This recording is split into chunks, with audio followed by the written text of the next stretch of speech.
Screen is visible. Yes, Hello. sir. Sir. And Yes, sir. sound आ रही है? Yes, sir. Visible, yes, sir. Okay. Yes. So Yes, sir. today I'm starting with the cell structure. Okay. Yes, sir. I've already given you the book. ये उसी से है. आपके पास book है रखी? Yes, sir. हाँ. Okay. So first objective is explain the level of cellular organization. You have already seen this cellular organization. Cell, a similar type of cells with a similar function, they make the tissue. And number of tissues with different mechanisms of action, their different physiology, they unite for single function that is known as organ. Then there are so many organs to make a system. Okay, and then there are 11 organ system in organism. Human organism contains 11. This is known as level of cellular organization. So first it is the cell, tissue, organ system, and organism. Okay, so we will study the cellular organization and cell theory, then structure and functions of the cell, structure and function of various cell organelles. Organelles means the structure which are present inside the cell. Then cell division, how that this transport the nutrient through the cell. So we will discuss all these things in this chapter. Human body is organized in several levels, from simplest to most complex. Cell is the simplest. Then it becomes complex. That means cluster of cells performing the similar function. They form the tissue. Tissue is cluster of cells, बहुत सारी sales मिल करके जिनका एक ही function होता है, they are known as tissue. Then they make the organ made of tissues that perform a specific function. जब एक specific function करता है तो उसको ऑर्गन कहते हैं. और group of organs that perform a specific purpose in the human body. Specific person, respiration लेना है तो रिस्पिरेशन का ट्रैकिया है, ब्रोंकाई है, लंग्स है, तो ये रिस्पिरेटरी पर्पस हो गया. वैसे ही सर्कुलेशन है तो उसमें हार्ट है, आर्टरीज हैं, वेसिल्स हैं. तो ये स्पेसिफिक पर्पस के लिए बहुत सारे ऑर्गन मिलकर के क्या बना लेते हैं, organ system. So there are 11 organ systems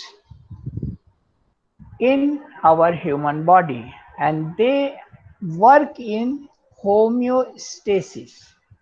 When they work in homeostasis, that means our body is working normally, functioning normally. There is no problem in our body when it is in homeostasis. When homeostasis is disturbed, we become ill health. So these organ systems maintain the homeostasis. Is it clear now? Yes, sir. Okay. Sir Yes. Sir Anshika को entry दे दीजिए. अब disturb होगा बहुत, हम पीछे नहीं जा पाएंगे अब इसमें. बहुत देर वेट कर लिया. इट इज नॉट पॉसिबल, आप लोग ध्यान नहीं देते. Now I am asking about the cross section of an animal cell. A cell is the smallest unit that is capable of performing life function. तो लाइफ फंक्शन करने के लिए you just see the cross section. What is this? This is the cell membrane. Outer it is the cell membrane and then it contains a fluid that is known as cytoplasm. This is the cytoplasm. This is the cell membrane and this is the nucleus. इसका cytoplasm अलग है. Cytoplasm है nucleoplasm. इसमें different colour का है, यानी different components होते हैं इसलिए डिफरेंट है. एंड न्यूक्लियस और उसके अंदर एक छोटा और nucleolus. So nucleolus, it is the in every cell, it is the important part of the cell. Without the nucleus, cell cannot survive. So this is the nucleus, and outside the nucleus it is all fluid that is known as cytoplasm, and cytoplasm is separate from other cell cytoplasm by a membrane that is known as cell membrane. Then there are lysosomes, they are the lysosomes. Then ribosomes, these are all somes, lysosomes. Okay, lysosomes, ribosomes, and this is the centrosome. Three somes: centrosome, lysosome, and ribosome. This is the Golgi bodies. These are the Golgi bodies. These are the mitochondria, and this is the vacuole. Vacuole. This is all vacuoles. Okay.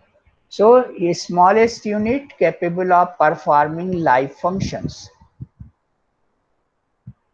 All living things are made up of cells. Cells are the smallest working units of all living things. All cells come from pre-existing cells through cell division. तो जितनी भी cell होती हैं जब बन के आती हैं वो प्री एग्जिस्टिंग सेल के सेल डिवीजन से बढ़ती जाती हैं. Okay, this is the cell theory. All living cells, all living things are made up of cell. हम जो बने हुए हैं हम सेल्स के बने हुए हैं. सेल्स क्या होती हैं? स्मॉलेस्ट वर्किंग यूनिट होती है लिविंग थिंग की.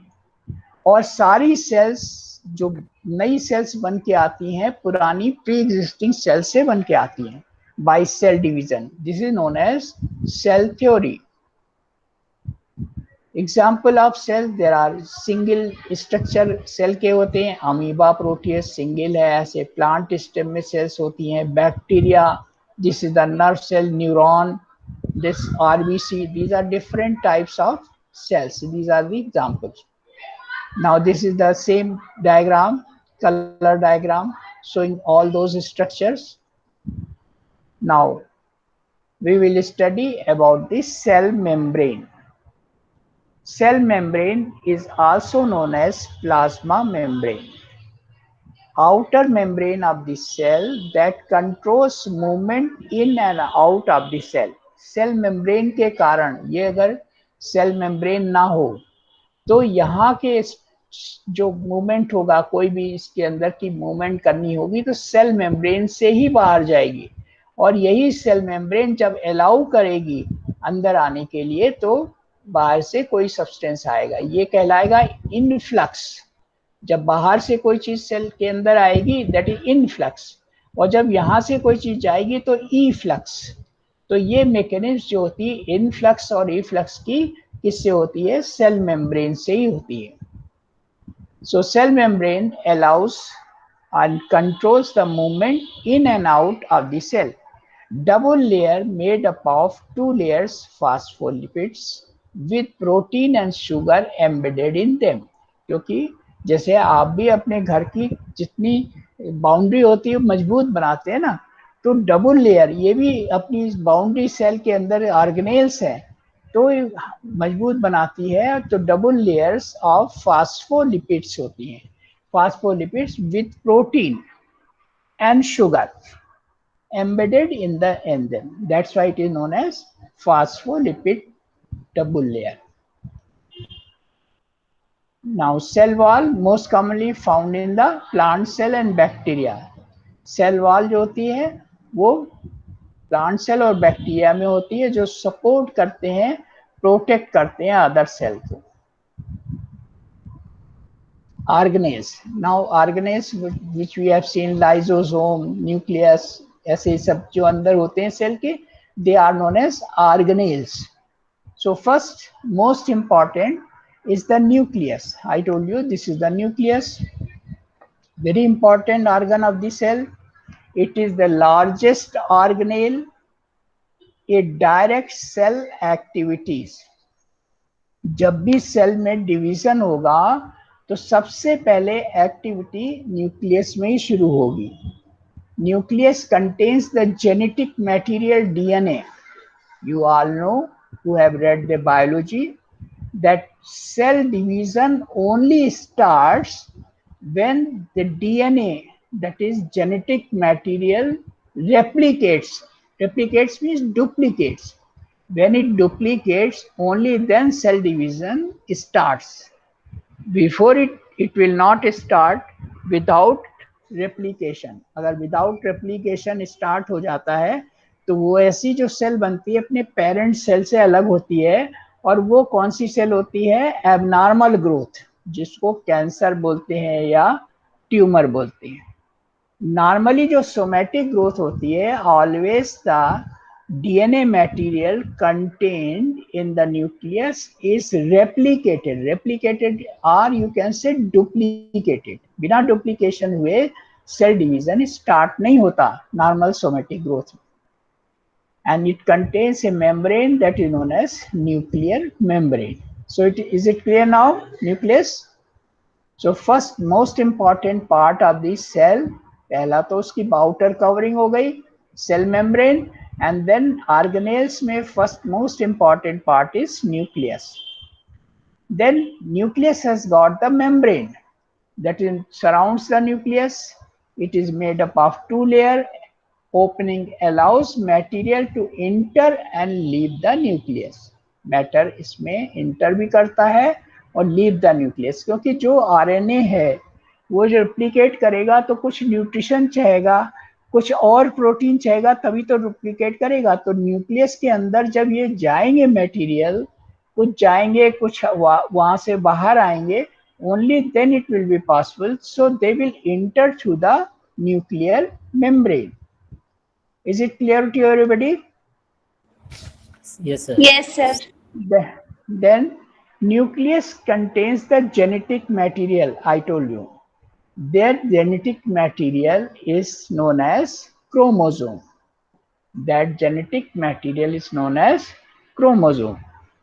In nucleus it is made up of DNA, contain instruction for traits and characteristic. इसमें डीएनए के जो क्रोमोसोम्स होते हैं उसमें क्या होती हैं? इंस्ट्रक्शंस फॉर द ट्राइड्स, जो उनसे आगे की जो स्पीसीज जो उसके बनेंगे, जो फॉलो करेंगे, उनके जो डॉटर सेल्स होंगे, उनमें जो कैरेक्टर आएंगे अपने पेरेंट्स वाले आएंगे। तो वो कैरेक्टर जो होते हैं किसमें होते हैं? Chromosomes. You can remember the chromosomes contains the characters, C for C. So they contain instruction for traits and characteristics. Then nucleus has got, inside the nucleus it has got a nucleolus. Inside the nucleus there is a structure known as nucleolus. It contains RNA to build the protein. To build the protein, it contains RNA to build the proteins. Then cytoplasm, it is a gel-like mixture outside the nucleus, bounded by the cell membrane. It also contains the heredity material.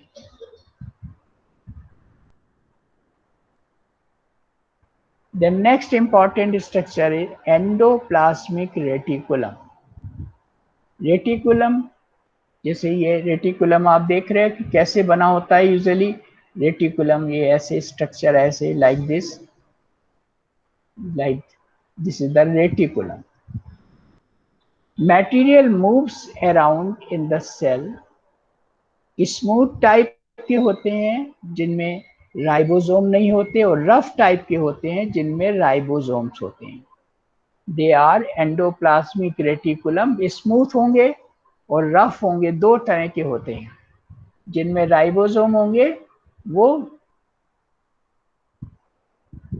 Lakhs ribosome, जो smooth वाले होते हैं, और जिनमें होते हैं ribosomes. Ribosomes मतलब एक तरह से फिंगर लाइक प्रोजेक्शंस है तो स्मूथ कैसे रहेगा, जिसमें अगर फिंगर लाइक प्रोजेक्शंस नहीं होंगे तो वो स्मूथ होंगे। यानी जो लैक राइबोसोम माने जिसमें राइबोसोम नहीं है, जिसमें प्रोजेक्शन नहीं है, डेफिनेटली वो स्मूथ चीज होगी, और जिसमें प्रोजेक्शंस होंगे वो रफ होगी। Ribosome each cell contains thousands and it makes the protein found on the ribosome and floating throughout the cell। ये सेल में थ्रू आउट फ्लोट करते रहते हैं, और ये ऐसे, these are these ribosomes, they float in the cells, they are found on the ribosomes, they make the proteins। Then mitochondria, they are the powerhouse of the cell, powerhouse because they produce energy through chemical reactions, they break down the fats and carbohydrates। जो भी fats और carbohydrate जो भी nutrition आएगा उसको जब break करेंगे तो एनर्जी प्रोड्यूस होगी। That's why mitochondria are known as in power house, because they produce energy. They control the level of water and other material in the cell. Cell के अंदर कौन कौन से मटेरियल आएंगे और कितने रहेंगे, they will control. recycles and decomposes protein, fats and carbohydrates। उस सेल के अंदर जो भी न्यूट्रिशन आएगा उसमें कौन सा ठीक है उसको लेकर के रिसाइकिल भी कर सकते हैं, और डिकम्पोज यानी उसको सेल के बाहर भी कर सकते हैं, तोड़ करके डिकम्पोज कर देते हैं। तो जो चीज सेल के अंदर नहीं रखेंगे वो डिकम्पोज हो जाएगी, प्रोटीन, फैट, कार्बोहाइड्रेट, और जो जरूरत की चीज होगी उसको रिसाइकिल भी करेंगे। तो क्या है, they are, that's why they are known as power house of the cell. It is also known as power house of the cell. These are known as mitochondria. Golgi bodies, yes. Sir ये recycle होने के बाद protein fats मतलब energy में convert हो जाते हैं क्या? रिसाइकिल होगी यानी प्रोटीन की जब जरूरत होगी, जब हमको डुप्लीकेशन करना है, सोमेटिक ग्रोथ करना है, तो हमें साइकिल नहीं चलानी पड़ेगी, तो रिसाइकिल होंगे। कुछ प्रोडक्ट ऐसे हो गए जो टूट गए, अब उसको आपने फिर से जोड़ करके बना लिया तो रिसाइकलिंग करेंगे ना। ओके सर, न्यू हाँ फॉर्मेशन। हाँ। Golgi bodies, protein packaging plant, ये प्रोटीन को पैकेज करते हैं, Golgi bodies. Move material within the cell and move material out of the cell. क्योंकि पैकेजिंग बॉडी क्या होती है, पैकेज, जैसे आप कहीं भी चलते हो तो पैकेज करते हो ना, कोई बैग में रख करके। Yes sir. तो जो प्रोटीन ऐसी बन जाएंगी, जो प्रोटीन बन जाएंगी वो रखी कहाँ जाएंगी, उसके लिए गोल्जी बॉडीज। तो जब गोल्जी बॉडी केवल एक स्टोर है, it is like a store in the cell, जिसमें अगर ज्यादा हो गया तो मटेरियल बाहर मूव कर जाएगा, और अगर कम हो गया तो बाहर से अंदर आएगा। तो ये पैकेजिंग पार्ट होता है, प्रोटीन पैकेजिंग प्लांट होता है। Then lysosomes, digestive plant. जोम, लाइसो माने होता है कोई चीज को तोड़ना, लाइसन करना। तो ये it is a type of protein जो डाइजेस्ट करेगी, किसी जो पार्ट की न्यूट्रिशन आएगा उसको डाइजेस्ट करने के लिए, प्रोटीन, फैट्स, कार्बोहाइड्रेट, उन सबको डाइजेस्ट करने के लिए ये पार्ट होता है। And then it transport undigested material to the cell membrane for removal. और लाइसोसोम के अंदर केवल वो पार्ट रहता है जो डाइजेस्टेड पार्ट होता है, प्रोटीन, फैट और कार्बोहाइड्रेट का, और जो अनडाइजेस्टेड पार्ट होता है वो सेल मेम्ब्रेन से बाहर चला जाता है। So these all structures you have seen in this diagram previously, simple diagram in this cell. These are the lysosomes. Simple diagram was this one। ये लाइसोसोम्स हैं जिसमें प्रोटीन वगैरह ये जो डाइजेस्ट होती है, अनडाइजेस्टेड पार्ट बाहर निकाल देते हैं, जो सेल मेम्ब्रेन से बाहर चला जाता है। And these are the power house, that is they are the mitochondria. These are the packaging part, Golgi bodies, and this is the reticulum. Rough में देखिए, रफ में इसमें यहाँ पे रफ है और ये स्मूथ, जिसमें ये पार्ट्स नहीं दिख रहे हैं, प्रोजेक्शंस नहीं दिख रहे हैं, वो क्या है, smooth. Smooth endoplasmic reticulum, and this is the rough endoplasmic reticulum. This is the cytoplasm, this is the nucleus, and this is the nucleolus. This is the nuclear membrane. So simple cell structure and its organelles.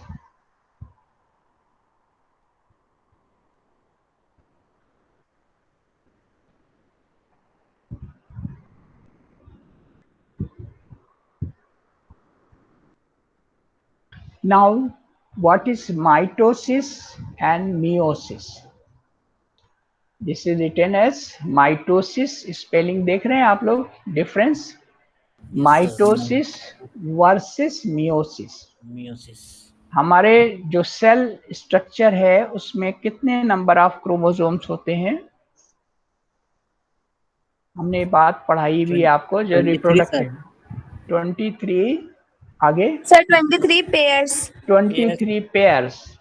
Okay, 23 pairs, that means 46 chromosome. 46 chromosomes. 46 chromosome होते हैं.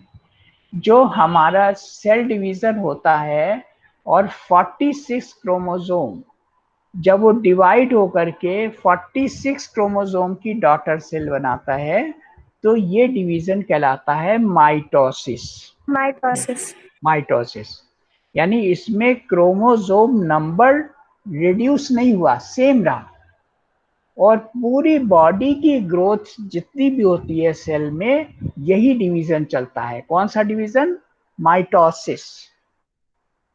Mitosis पूरी body में जितनी भी हमारी body में growth होती है, वो सेल ग्रोथ, सेल के डिवीजन से ही तो ग्रोथ होगी. Continuously growth is by division of the cell, और वो सेल कहलाती हैं जिनके पूरी बॉडी की ग्रोथ होती है, उनको कहते हैं सोमैटिक सेल्स. तो उसमें क्रोमोसोम का नंबर सेम रहता है, जो पेरेंट सेल में होता है वही डॉटर सेल में होता है. और ये डिवीजन जब ऐसा होता है उसको हम कहते हैं माइटोटिक डिवीजन या माइटोसिस डिवीजन. माइटोटिक डिवीजन कह सकते हैं, माइटोसिस प्रोसेस कह सकते हैं. और मियोसिस, ये याद रखिए, मियोसिस का मतलब होता है reduction division. Meiosis means reduction division. तो रिडक्शन डिवीजन केवल रिप्रोडक्टिव सेल में होता है, only in the reproductive cell, not in all the reproductive. पूरे रिप्रोडक्टिव ऑर्गन्स में नहीं होता. रिप्रोडक्टिव ऑर्गन्स की पूरा डेवलपमेंट तो सोमैटिक ग्रोथ है. केवल रिप्रोडक्टिव सेल्स कौन सी हैं? जो गोनेट्स कहलाती हैं, ओवरी एंड टेस्टिस. तो ओवरी और टेस्टिस में ओवरी का कौन से प्रोडक्ट है? ओवम है, और टेस्टिस का स्पर्म. उसमें जब सेल डिवीजन होता है वो रिडक्शन डिवीजन वाला या मियोसिस होता है, क्योंकि उसमें केवल 23 रहती हैं क्रोमोसोम, नॉट 23 पेयर्स, ओनली 23. तभी जब हाँ, मेल का 23 हो गया और फीमेल का 23 हो गया, तब जब जाइगोट बनेगा तो अगेन दे विल बिकम 46. तो ये केवल मियोसिस और reduction division only occurs in the gonads to form the ova and form the sperm. Otherwise, in whole body, only division is of mitosis. Now you see this diagram. Mitosis and meiosis, this is a simple process I have shown you, not very complicated, very easy to remember. This is the parent cell. Parent cell DNA replicates. ये pairs में है DNA.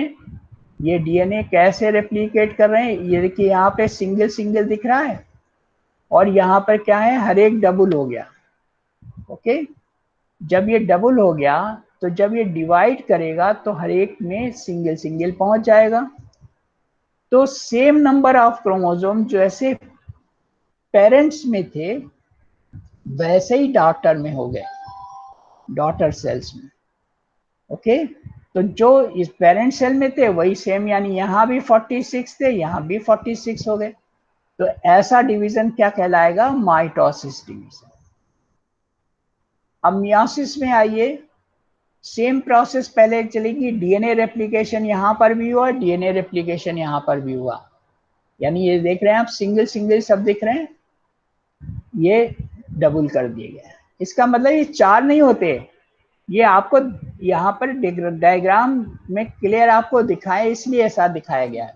Okay, तो ये जो है क्या हो रहे हैं, हर एक डबल हो रहे हैं, डीएनए रेप्लिकेट किया, उसके बाद ये 2 डॉटर सेल्स बनी, 2 डॉटर सेल्स बनी, और ये 2 डॉटर सेल्स से फिर ये अलग अलग हो गए। तो जो पेरेंट्स में थे यहाँ पर, ये एक में डिवाइड हो गए, यहाँ पर भी डिवाइड हो गए, और जो इसके पेरेंट्स में थे इसमें भी डिवाइड हो गए। तो क्या हुआ, एक पेरेंट सेल से कितनी सेल बनी? 4 daughter cells, 4 daughter cells. 4 daughter cells बनी। इसलिए ये कौन सा डिवीजन हुआ? मियोसिस। इसमें Meiosis. रिडक्शन डिवीजन, यहाँ पर 4 थे, यहाँ 46 थे, तो यहाँ पर कितने रह गए? 23। तो मियोसिस में यानी जो फॉर्मेशन ऑफ स्पर्म होता है, जिसको हम बोलते हैं spermatogenesis, we have talked about it in the reproductive system. Yes, sir. और जो प्रोसेस होती है ओवम बनने की, oogenesis, उसमें रिडक्शन डिवीजन होता है, और बाकी बॉडी की जितनी भी ग्रोथ हो रही है सब माइटोटिक डिवीजन से हो रही है। Okay, so mitosis occurs in normal body cells. जितनी भी बॉडी की सेल्स होती हैं, और एग्जाम्पल ले लिया स्किन की सेल्स, खाली स्किन में नहीं, जितने भी बॉडी ऑर्गन जितना भी बन रहा है सब, आपने 11 सिस्टम की जितनी भी सेल्स हैं, एक्सेप्ट दीज 2 सेल्स जो सेक्स वाली हैं, they are the gonads, ovary and testis, which are forming the gametes. Gametes का फॉर्मेशन जहाँ पर हो रहा है वहीं पर केवल मियोसिस होती है। Meiosis occurs in sex cells, it is written here, that is sperm and eggs or egg or ova, they are formed respectively in testes and ovary by the division, reduction division. So meiosis is known as reduction division, or it is, you can write down RD, capital R capital D, reduction division. Why reduction division? Because number of chromosomes are reduced to half. Now transport of material in and out of the cell, अभी हमने बात करी थी, transportation होता है material का cell की membrane के थ्रू, जो न्यूट्रिशन के लिए, और जो वेस्ट मटेरियल है वो बाहर निकाला जाएगा। तो this is known as transportation of material in and out of the cell.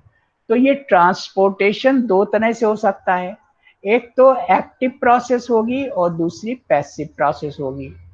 Active process में always you will require some energy.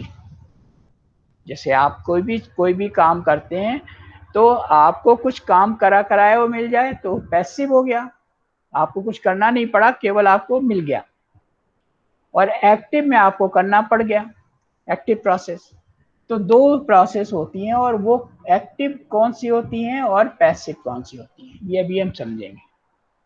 तो हम पहले ये देखें, सेल मेम्ब्रेन जो होती है इसमें क्या क्या चीजें होती हैं जिसके थ्रू ट्रांसपोर्टेशन हो सकता है। अगर ट्रांसपोर्टेशन होगा तो कोई ना कोई कहीं पे सेल मेम्ब्रेन में ब्रिज होगा, कोई स्पेस होगी जिसके थ्रू मटेरियल अंदर जाएगा, मटेरियल बाहर आएगा। तो cell membrane, all the cell membrane made up of protein and lipids. Cell membrane बनी किसकी होती है? प्रोटीन और लिपिड्स की। तो सेल मेम्ब्रेन लिपिड लेयर है, और इसके बीच में क्या है? प्रोटीन चैनल बनी हुई है। लिपिड की लेयर बनी है, उसके बीच में यहाँ पर प्रोटीन चैनल यानी गैप बना हुआ है, जिसको हम प्रोटीन पंप भी कह सकते हैं। तो ये लेयर 1 और लेयर 2 डबल लेयर बताया था ना, फास्फोलिपिड की दो लेयर होती है। लिपिड लेयर है फास्फोलिपिड, फास्फोलिपिड यानी कार्बोहाइड्रेट और फैट की लेयर होती है सेल मेम्ब्रेन। ये डबल लेयर है, एक लेयर ऐसी है और एक लेयर ऐसी है, और बीच में प्रोटीन चैनल है। तो प्रोटीन चैनल प्रोटीन पंप भी बना लेती। ये स्पेसेस के थ्रू बाहर से मटेरियल आ सकता है और निकाला जा सकता है। Some cells have cell membrane and cell walls, और किसी में सेल्स मेम्ब्रेन होती है, जैसे ये सेल मेम्ब्रेन है इसमें जो अभी हमने पढ़ा। और जो प्लांट सेल होती हैं उनमें यूजुअली सेल वॉल होती है, बहुत थिक होती है cell wall. Function of cell membrane. Cell membrane separates the compartment of cell from its environment. Environment से cell membrane करती है काम है, जो membrane के सेल के ऑर्गेनेल्स हैं उनको अंदर बांध के रखेगी और अदर सेल से सेपरेट रखेगी। So that is known as gatekeeper of the cell, regulates the flow of material into and out of the cell। ये gatekeeper आपने देखे ये कैसे बने हुए हैं, सेल मेम्ब्रेन में गेट खुला हुआ है और गेट कीपर है, यहाँ पे ये प्रोटीन पंप बना हुआ है। So they are selectively permeable. Selectively permeable का मतलब ये होता है कि कुछ चीजें जो जा सकती हैं अंदर और कुछ चीजें बाहर आ सकती हैं, ये नहीं कि सब कुछ अंदर चला जाएगा।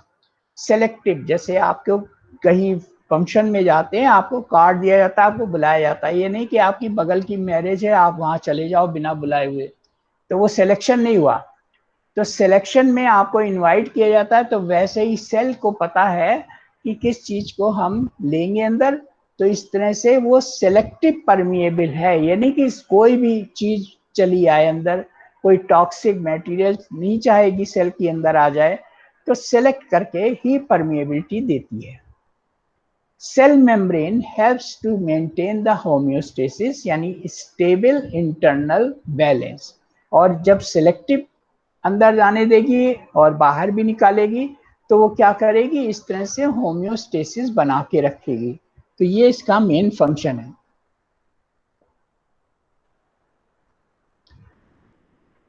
Process that does not require energy, मैंने अभी कहा था ट्रांसपोर्ट हम दो तरह से कर सकते हैं। एक ट्रांसपोर्ट ऐसा होता है जिसमें एनर्जी रखो, देखिए ये एक बच्चा है, इसको झूले में बिठा दिया गया और झुला दिया गया, तो इसकी तो एनर्जी कोई खत्म नहीं हुई, ये पैसिव एनर्जी हो गई। और एक्टिव में पर्सन है वो बराबर उसको झुलाएगा। तो पैसिव वर्सेस एक्टिव, यानी आपको समझाने के लिए डायग्राम से ये केवल एक्टिव का मतलब जब कुछ आप करो, जैसे एक्टिव में आप किसी चीज से, जैसे आपको वॉकिंग करनी है, आप वॉकिंग करने के लिए अपने पैरों से रनिंग करके गए, वॉक करके गए, ये आपकी एक्टिव एक्सरसाइज हो गई। और वहां तक जाने के लिए आपने कोई कन्वेंस ले लिया कि भाई जाना था यहाँ तक, हम चले गए, वहां से कन्वेंस से वापस आ गए, तो ये कौन सी हो गई एक्सरसाइज, ये तो पैसिव हो गई। तो एक्टिव और पैसिव में दोनों में ये अंतर है कि active requires energy and passive doesn't require such energy. To process that does not require energy to move molecule from high to low concentration, there are three process, जिसमें कोई भी प्रोसेस नहीं लगती, यानी एक्टिव प्रोसेस यानी energy नहीं खर्च होती, वो तीन प्रोसेस हैं। एक है डिफ्यूजन, एक है फैसिलिटेटेड डिफ्यूजन, और तीसरा है ऑस्मोसिस। आप एक्सपेरिमेंट बड़े आसानी से कर सकते हैं। एक आप जार लीजिए, उसमें बीच में एक सेमी परमेबल मेम्ब्रेन वाली चीज लगा दीजिए, और एक तरफ आप शुगर सॉल्यूशन भर दीजिए और दूसरी तरफ प्लेन पानी भर दीजिए। थोड़ी देर में देखिएगा कि जिधर प्लेन पानी था वो भी मीठा हो गया। वो भी मीठा कैसे हो गया, कंसंट्रेशन बराबर हो गया दोनों का। क्यों? क्योंकि डिफ्यूज करके वहां से उसको थ्रू मेम्ब्रेन वो चीज चली गई उसमें, तो this is known as diffusion. तो इसमें कोई एनर्जी नहीं लगी। तो ऐसे एग्जांपल्स आपको दिखा रहे हैं। Diffusion is the movement of small particle across the selective permeable membrane like cell membrane until equilibrium is reached. तो डिफ्यूजन कब तक होता रहेगा? जहां एक सादा पानी था, एक तरफ शुगर का सोल्यूशन था, तो एक तरफ मीठा था, एक तरफ मीठा नहीं था, दोनों तरफ तब तक बराबर दोनों नहीं मीठे हो जाएंगे तब तक डिफ्यूजन होता रहेगा। तो हुआ क्या, स्मॉल पार्टिकल उस सेलेक्टिव परमिएबल मेम्ब्रेन से चले जाएंगे। This process is known as diffusion. Cell membrane में भी यही होता है। सेल मेम्ब्रेन अभी बात करी थी हमने, सेलेक्टिव परमिएबल होती है, तो उसमें डिफ्यूजन होता है। The particles move from an area of higher concentration to area of low concentration. Idea आप देखिए, आउटसाइड दी सेल क्या है? हायर कंसंट्रेशन है, और अंदर कंसंट्रेशन उसी चीज का कम है। इनसाइड द सेल, ये सेल वॉल है, सेल वॉल पूरी दिखाई गई है। सेल वॉल के बाहर कंसंट्रेशन ज्यादा है और सेल वॉल के अंदर कम है। तो पार्टिकल जो होगा, जो हायर कंसंट्रेशन वाले हैं, वो लो कंसंट्रेशन की तरफ मूव कर जाएंगे। कैसे मूव कर जाएंगे? देखिए आप यहाँ पे 3 3 6 2 8 पार्टिकल हैं, यहाँ पर 4 हैं।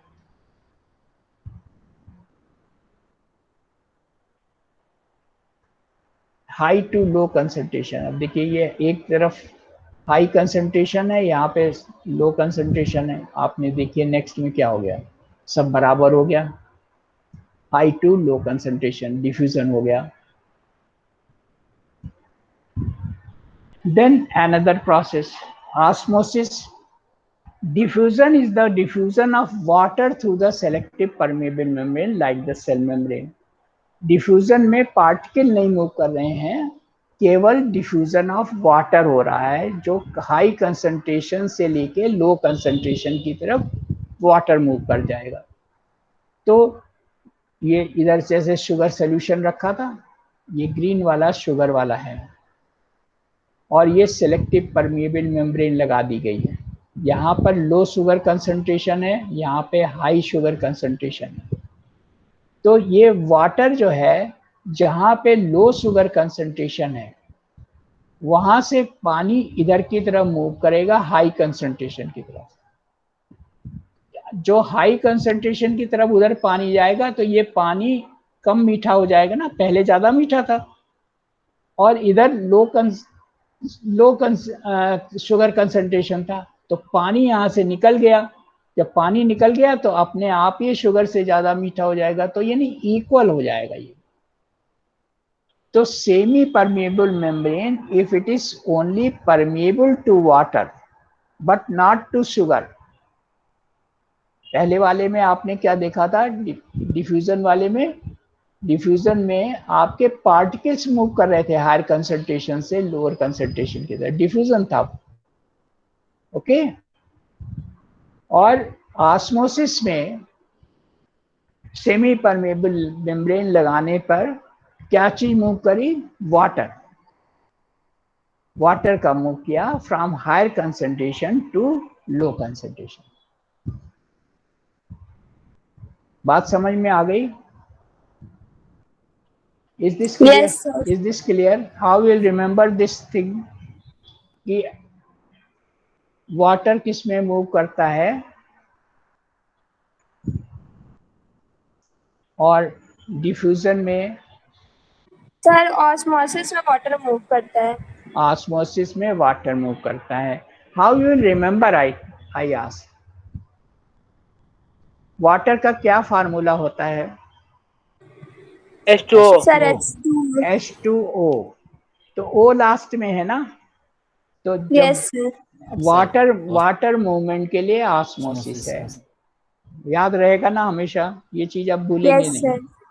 और जो डिफ्यूजन में है, डिफ्यूजन में जो है जो sugar particles, sir. Yes sir. Not water, दो पार्टिकल्स मूव करते हैं from high concentration to low to concentration. Low concentration. High concentration से उसमें भी मूवमेंट है, हाई कंसंट्रेशन से इसमें भी मूवमेंट है। डिफ्यूजन में पार्टिकल्स हैं डीपी, और ऑस्मोसिस में वाटर है। Okay, yes sir.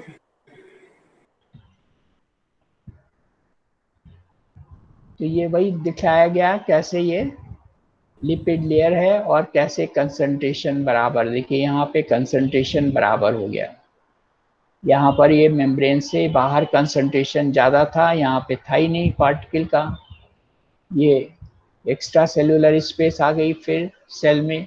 यहाँ पे कंसंट्रेशन जितना था इतना यहाँ भी हो गया।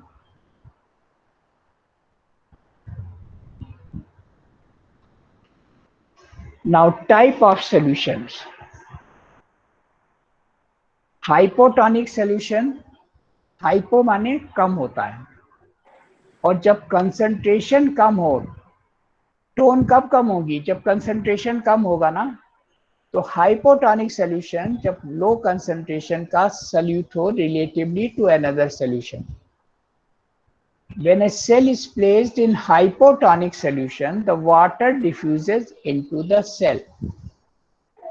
When a cell is placed in a hypotonic solution, the water diffuses into the cell, causing cell to swell and possibly explode.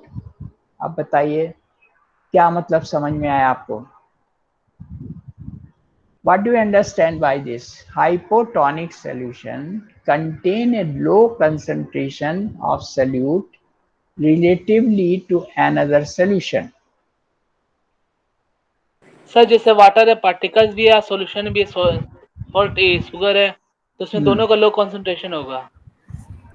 Sir जो हाँ। हाइपोटोनिक सॉल्यूशन होगा सर उसका लो कंसंट्रेशन होगा with respect to the other solute, मतलब जो एक example बता के समझाइए।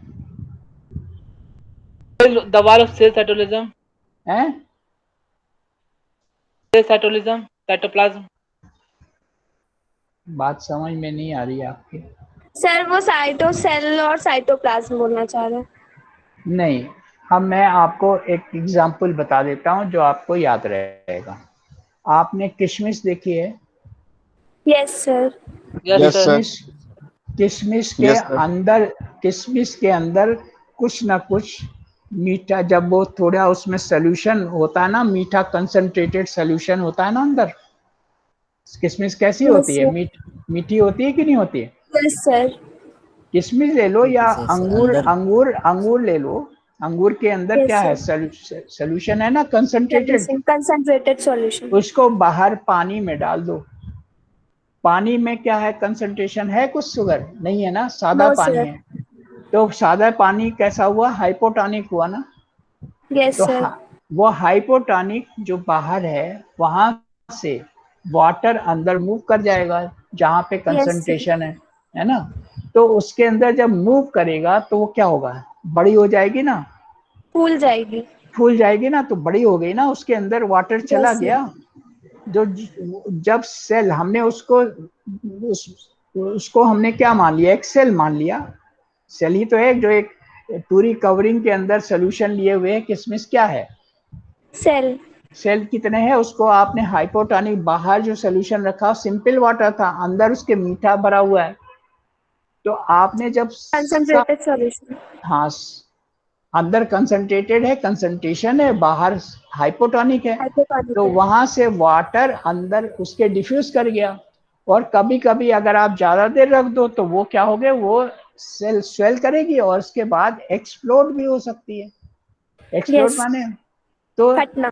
हाँ, तो ये हाइपोटोनिक सॉल्यूशन में रखने से वाटर अंदर की तरफ मूव कर जाता है। Okay. Yes sir. Isotonic solution, isotonic solution का मतलब जहां पे सेम कंसंट्रेशन हो, बाहर भी वही हो अंदर भी वही हो। तो क्या होगा? Fluid that surrounds the body cell is isotonic, उसमें कोई मूवमेंट नहीं होगा। अंदर भी सोल्यूशन का कंसंट्रेशन, बाहर भी, दोनों का सेम है, तो उसमें कोई मूवमेंट नहीं होगा। अब देखिए हाइपोटोनिक सोल्यूशन, अंदर ये था, ये आइसोटोनिक सोल्यूशन है, और ये हाइपरटोनिक सोल्यूशन। क्या फर्क पड़ा देखिए, हाइपरटोनिक सोल्यूशन में क्या बाहर होगा, कंसंट्रेशन ज्यादा है और हाँ सेल के अंदर का कंसंट्रेशन लो है। कम है, और यहाँ पे दोनों तरफ बराबर है, कोई मूवमेंट नहीं होगा। और यहाँ पर मूवमेंट अंदर सेल हो की जाएगा यस। हाइपोटोनिक। बाहर ये का, देखिए, बाहर का हाँ, बता दो।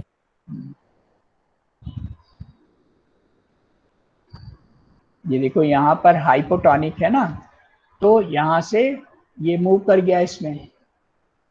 आइसोटोनिक में कोई मूवमेंट नहीं है, हाइपरटोनिक में ये सब बाहर मूव कर रहे हैं।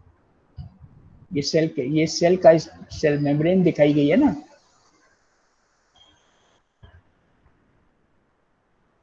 तो पैसिव ट्रांसपोर्ट और एक्टिव ट्रांसपोर्ट, पैसिव में डिफ्यूजन और ऑस्मोसिस, इसमें कोई भी एनर्जी नहीं लगती, दे आर पैसिव ट्रांसपोर्ट। और एक्टिव ट्रांसपोर्ट में जो सेल को है, इसमें एटीपी बनाना पड़ता है, एनर्जी रिक्वायर्ड होती है, जो इसके अंदर प्रोटीन्स वगैरह हैं, इनको यूज करके उनको एनर्जी क्रिएट करनी पड़ती है। एडिनोसिन ट्राइफॉस्फेट रिक्वायर्ड होता है, तब वो ट्रांसपोर्टेशन होता है। तो दिस इज एक्टिव ट्रांसपोर्ट।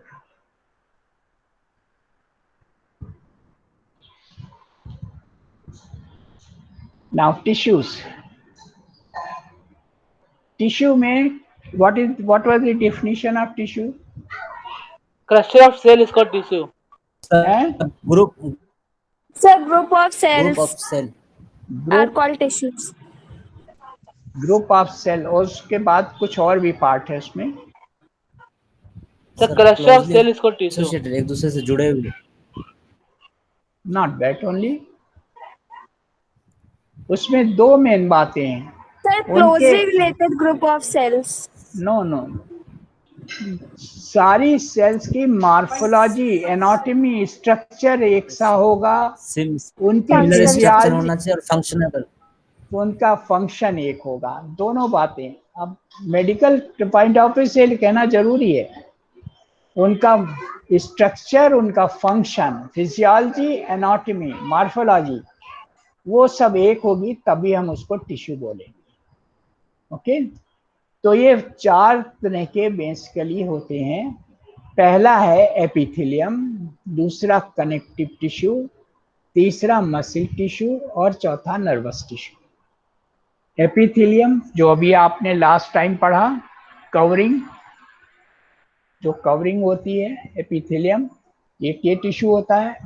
दूसरा कनेक्टिव टिश्यू, कनेक्टिव टिश्यू जो कनेक्शन करते हैं। कनेक्टिव टिश्यू कौन कौन से हैं, कौन कौन से हैं, जैसे कोई कनेक्टिव टिश्यू का नाम बताइए। सब ब्लड। हाँ कनेक्टिव टिश्यू है, वो सारे पूरे जितने बॉडी के ऑर्गन सिस्टम सबको कनेक्ट किए हुए है, कोई भी ऐसा पार्ट नहीं जहां ब्लड न जा रहा हो। Connective tissue, muscle tissue which is concern with the movement, and nervous tissue which is controlling the whole body. तो एपिथेलियल टिश्यू क्या होता है, which covers the organ and the body, it lines the body cavities, it lines the hollow organs, it is vascular, cell readily divide। आपने देखा 4 cell की layers थी, चारों divide होते होते ऊपर केराटिन बनती जाती, नीचे की लेयर लिविंग होती है, ऊपर नॉन लिविंग होती चली जाती है, तो डिवीजन चलता रहता है। टाइटली पैक्ड होती है, अगर टाइटली पैक्ड नहीं होगी तो सेफ्टी कैसे होगी। फंक्शन यूजुअली क्या होता है, protection, secretion, absorption and excretion. Protect करती है, कुछ सिक्रीट करती है, जैसे आपने देखा आयली सिक्रीशन भी था, पर्सपिरेशन भी था, कुछ मटेरियल एब्जॉर्ब भी करते हैं और कुछ एक्सक्रीट करते हैं। Classified according to the cell shape and number of cell layer, cell की शेप पर डिपेंड करता है और नंबर ऑफ सेल लेयर्स, जैसे 3 सेल लेयर्स वहां पे थी स्किन में ही, आपको सेल लेयर के एपिडर्मिस, डर्मिस, हाइपोडर्मिस, इस तरह से नाम उनका बन जाता है। उनका शेप अलग अलग होता है। डर्मिस की अलग तरह की लेयर्स थी और एपिडर्मिस की अलग तरह की सेल की लेयर्स थी। Connective tissue most abundant tissue type होता है, having varying degree of vascularity, और इनमें जो सेल्स होती हैं यूजुअली डिवाइड होती रहती हैं। सेल डिवीजन बराबर चला करता है, आरबीसी बनती रहती हैं, डब्ल्यूबीसी बनती रहती हैं, प्लेटलेट्स बनती रहती हैं बराबर, तो डिवीजन बराबर चलता रहता है। This is the general characteristic. Function, it binds the structure, provides support and protection, serve as framework। Framework कौन से होते हैं? Skeletal tissue, Yes, sir. हाँ। fills the spaces, stores the fat, fat storage करता है, स्पेसेस भरता है, produce the blood cells, protects against infections and help repair tissue damage. Repair करता है, जब टिश्यू डैमेज होता है तो रिपेयर करता है, इन्फेक्शन रोकता है, ब्लड सेल्स प्रोड्यूस करता है, इस फैट को भी स्टोर करता है। So these are all the functions. You have noted or taken the pic? Hello Sir, we have taken the pic. Sir सब कुछ लिख रहे हैं, बाकी सर नोट कर लीजिएगा तब याद रहेगा, नहीं पिक से तो गायब हो जाएगा फिर। Yes, sir. Connective tissue, Yes, they sir. are of 6 types. They are of 6 types: yes loose connective tissue and dense connective tissue. Loose connective tissue और डेंस, देखिए एडिपोज लूज होता है, जहाँ भी फैट होता है, आप देखिए हाथ से हिला सकते हैं आपको, लूज कनेक्टिव टिश्यू है। ब्लड फ्लो करता है, लूज कनेक्टिव टिश्यू है। उसके बाद डेंसिटी शुरू हो गई, कार्टिलेज हल्का हार्डनेस आई, और फिर बोन पूरा डेंस हो गया, बिल्कुल फ्रेमवर्क बना दिया। तो कनेक्टिव टिश्यू दो तरह के हो गए, लूज कनेक्टिव टिश्यू और dense connective tissue. Muscle tissue, we have read already, there are 3 types of muscles: cardiac muscles, heart muscles, skeletal attached to the bones, or smooth muscles, they are the internal organs and blood vessels.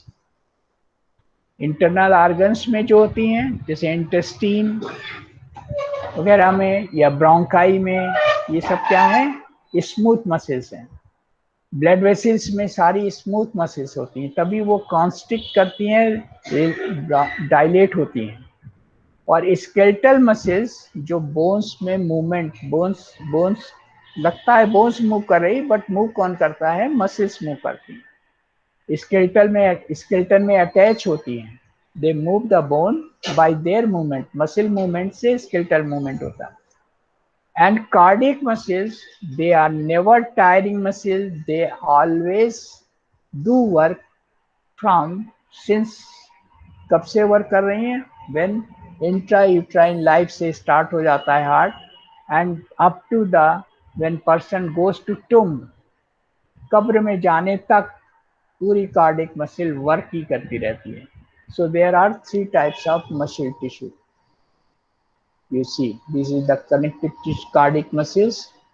Branching होती है, striated होती है, branch भी है, striated, ये striations हैं, ये striations हैं, और ये मसल जा रही थी, ब्रांच हुई और दूसरी मसल से मिल गई, तो पूरा जाल बनता है। अगर यहाँ की मसल वर्क करना बंद करेगी तो ये भी यहाँ पर पहुंच जाएगी, ये भी बंद कर देगी। तभी थोड़ा एरिया अगर खराब होता है वेंट्रिकुलर मसल्स का, तो पूरा वेंट्रिकल वर्क करना बंद कर देता है। सो स्ट्राइटेड है, common location wall of the heart में होता है, पंपिंग ऑफ ब्लड इनका मेन काम है।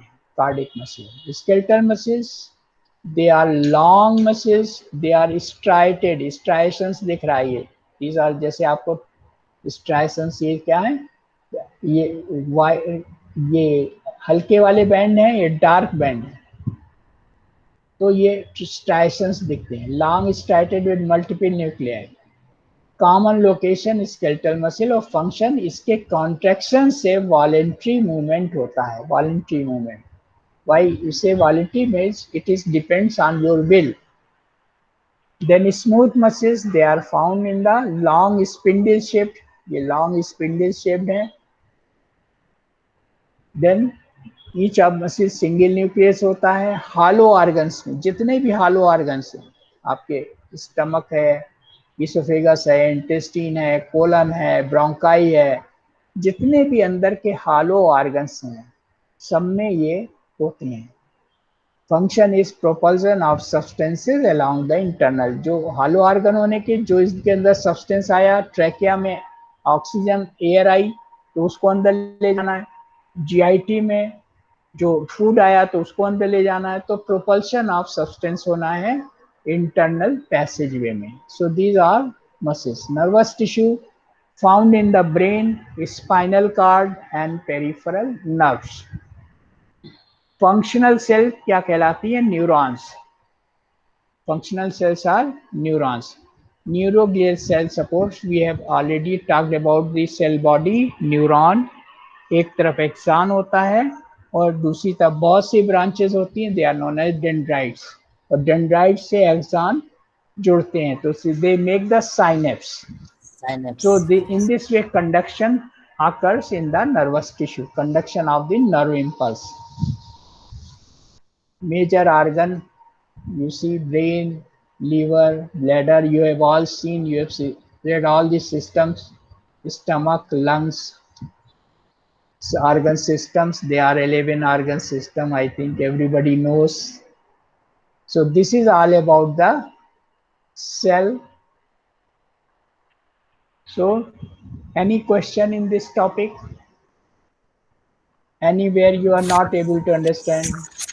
सर इसमें कनेक्टिव टिश्यू में जो 6 टाइप्स थे सर, तो लूज कनेक्टिव टिश्यू था, तो सर इसमें जो एडिपोज, वो एडिपोज लूज कनेक्टिव टिश्यू आपको, जैसे आप ये स्कल है ना, स्कल के ऊपर भी स्कैल्प है, स्कल के ऊपर एक कवरिंग है, उसमें स्कैल्प है, स्कैल्प में उसका पूरा नाम है स्कैल्प, SCALP, जो आपका स्कल है ना, हड्डी, ये पूरी सर जो ढके हुए है ब्रेन को स्कल बोलते हैं, और इसके ऊपर स्कैल्प है, स्कैल्प माने ये एक कवरिंग है और उसका नाम है SCALP। S का मतलब है स्किन, पहले सबसे बाहर जहाँ पे बाल लगे हैं आपके सर में क्या दिखता है? स्किन।